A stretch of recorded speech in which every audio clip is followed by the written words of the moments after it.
Welcome to CEDIA Expo 2025, Trinnov Audio, and we're very excited this year because we're launching a brand new product, the AltitudeCI, which is a new processor.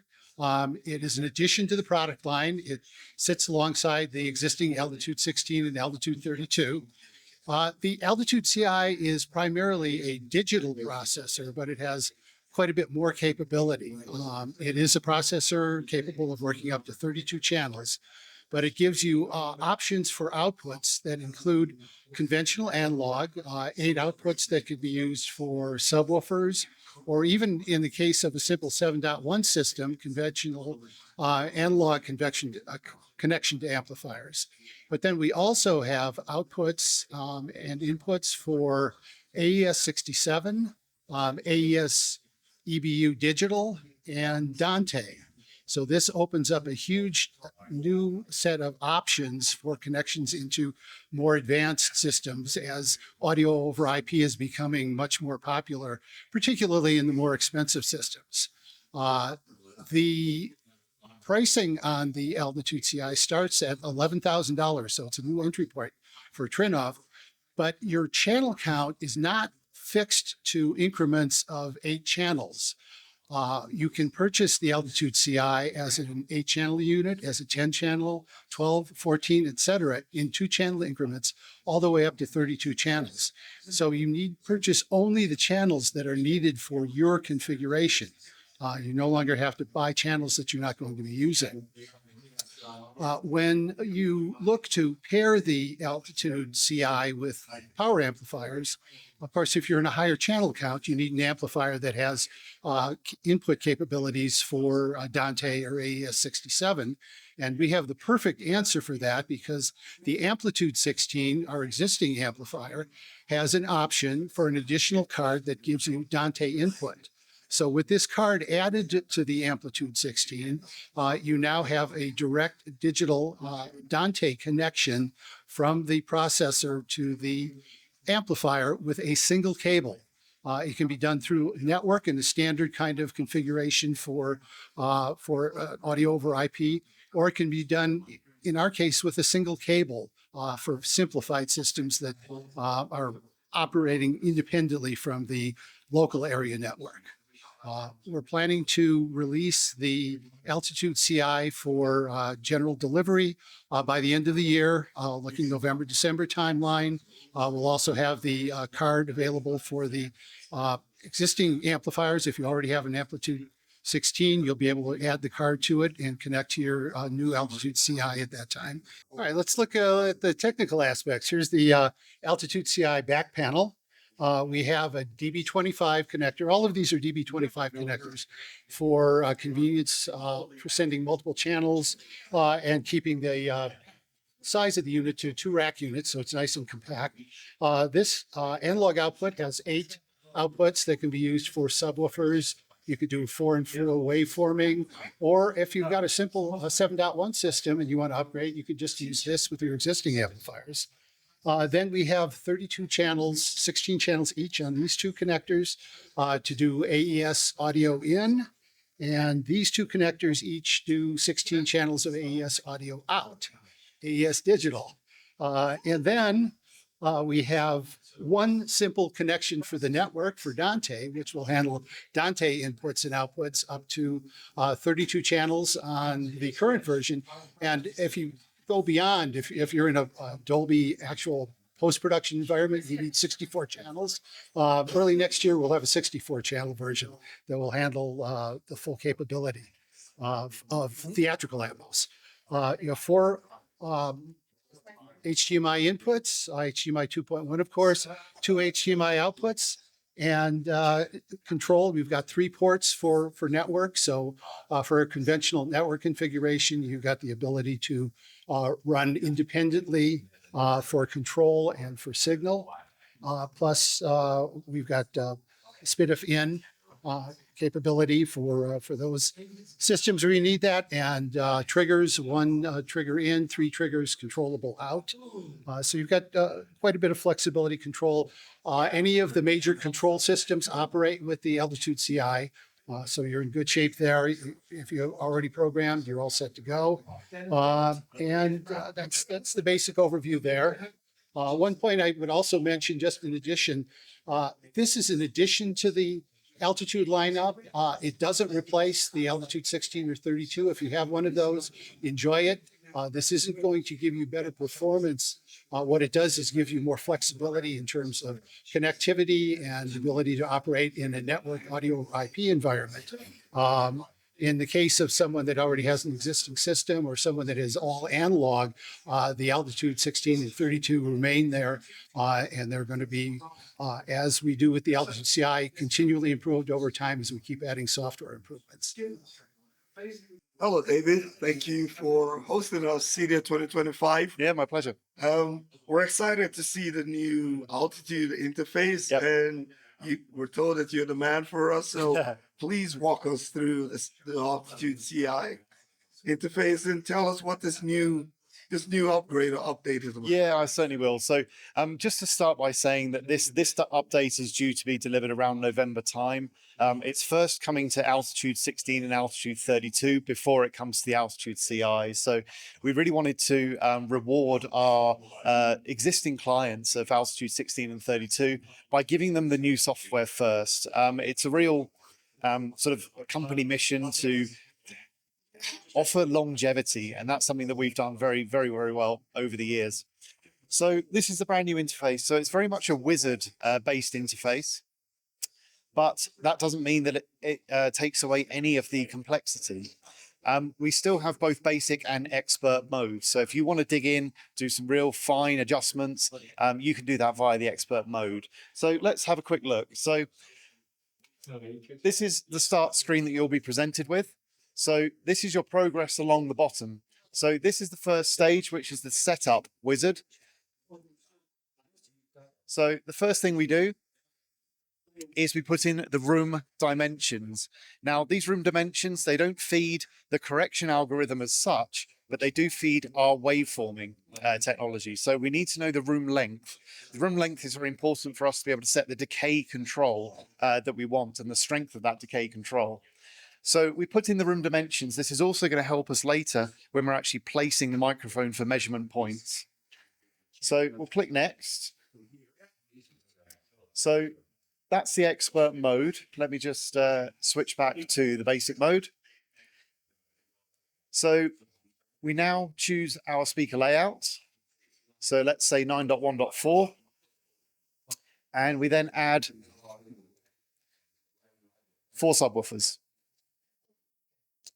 Excuse my web browser here. It's a bit slow.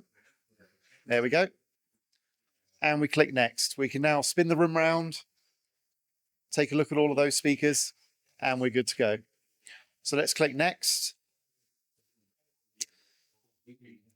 We now need to perform the routing. So we need to tell the system, are we using analog? Are we using Dante? Are we using ASEBU? Are we using a mixture of all of those? So let's look at an example here where we're using Dante. So we're going to use Dante for the first channels, all the way down to 14. Then for our subwoofers, we're going to choose analog.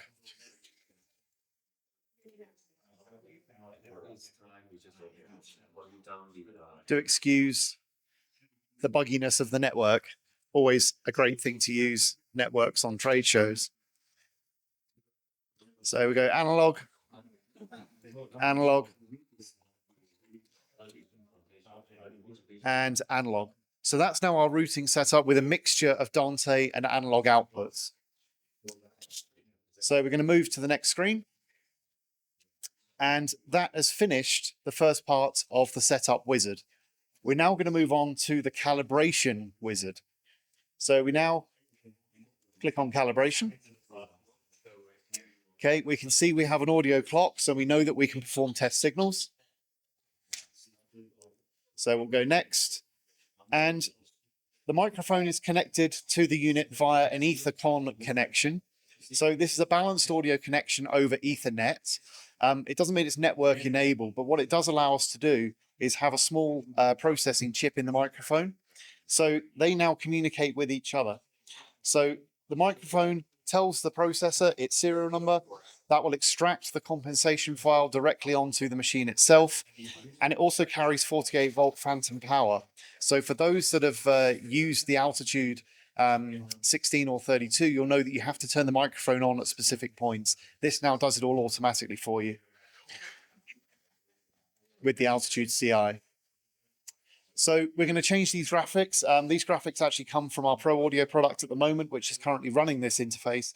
So we'll make it much more home theater friendly. We'll make options for a single row of seats, a number of rows of cinema seats, and it will give you the best advice on how many measurement points we think you should take. We then go next.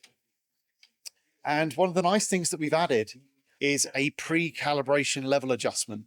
So anyone who's familiar with the Altitude series currently, the only way to do this is via our active crossover menu. So you have to come out of the wizard, go to the active crossovers, change the level, go back, It's a little convoluted. With this methodology, we can now say my left channel, I want to bring it down a few dB. My height channels, I might need to raise those. My subwoofers, I might need to raise or lower those so that we're at the desired 80, 85 decibels. We also have a full RTA in the middle here as well. So this can be quite useful when you're testing with pink noise. If the driver is blown, you'll see that on the RTA. You'll have a real reduction in the high frequency energy. We also have now a calibration level. So this is really important. This calibration level is now stored separately from the playback level. So that way, if you need to come and remeasure, you want to add more measurement points, or you want to come back and do your waveforming measurements later, the system will know what level you calibrated at last time and immediately set you back to that calibration level, so your measurements are all even. So let's move on. So we're now going to ask you, do you want to perform multiple measurement points, or are you using waveforming? Of course you're using waveforming. Everyone should be using waveforming. So we'll click next. Again, place the microphone for the optimizer measurements. Obviously we can't calibrate it now because we don't have speakers connected, but all the useful tools that we do during measurement are stored here. So we can look at the top view, we can look at the elevation, we can look at the angle of the speakers. That tells us whether the microphone is rotated correctly and pointing at exactly the middle of the screen. We can look at the details for things like press factor and bandwidth and distances, which is all really good metrics to look at while you're measuring to make sure you get a good quality measurement. So we'll click next. And at this point, we need to choose from the subwoofers which are the emitters and which are the absorbers, which we've done here. So 1 and 2 are our emitters, 3 and 4 are our absorbers. We then go to next. And we now have a calibration wizard for waveforming that gives you the measurement points, and you can actually go to the measurements and we can add in here the distance labels. So we can zoom in and we will tell you how high and how far back you need to do your measurement points for waveforming. So a much more intuitive way of doing things. And then we click next. And of course, now we need to go through all of the measurement points, which I can't do today. So I'm going to exit out of the wizard here. And I'm just going to load a preset that has already been calibrated because I'd like to show you the new graph data. So let's have a look at the graphs. So we've greatly improved the way that we present the graph data. So you can now do overlays. So if you want to overlay your target curve with your frequency response to make sure your after response is meeting your target curve, you can absolutely do that. You've got all different options for zooming and how you want to overlay your measurements. We've also changed all of the colors as well. The color system that we used previously, it wasn't overly friendly for colorblind users, that sort of thing. So we are really trying to up the usability factor. So you can see we've still got all of the main functions. So if you want to solo, you want to mute, you want to do whatever you want to do to these particular channels, you want to use graphic equalizer on that channel, you're absolutely welcome to do that. So if we go back to the optimizer, and we can start to look at target curves. So something that we've added for target curves is this grouping methodology. So we had a link all button before, but it wasn't immediately visually obvious what speakers were linked and what speakers were unlinked. Now, if you unlink these speakers, they disappear right away, and you re-enable them. You can also overlay frequency response here as well. And you're good to go. So we can adjust our target curve. We can put in what we want. So you can see I've now got my frequency response overlaid with my target curve, and we can draw in a target curve as we wish. So that's a real high-level overview of the software. Of course, there's far more fine-tuning options available. You can get into the advanced sector of the optimizer, but I think for today, that's a nice overview. Thank you guys for coming by. Thanks for your time. If you want any more information, please visit our website, trinnovaudio.com, where you can find out more information, and we hope to see you again soon. Thanks for your time. Thank you, Dave.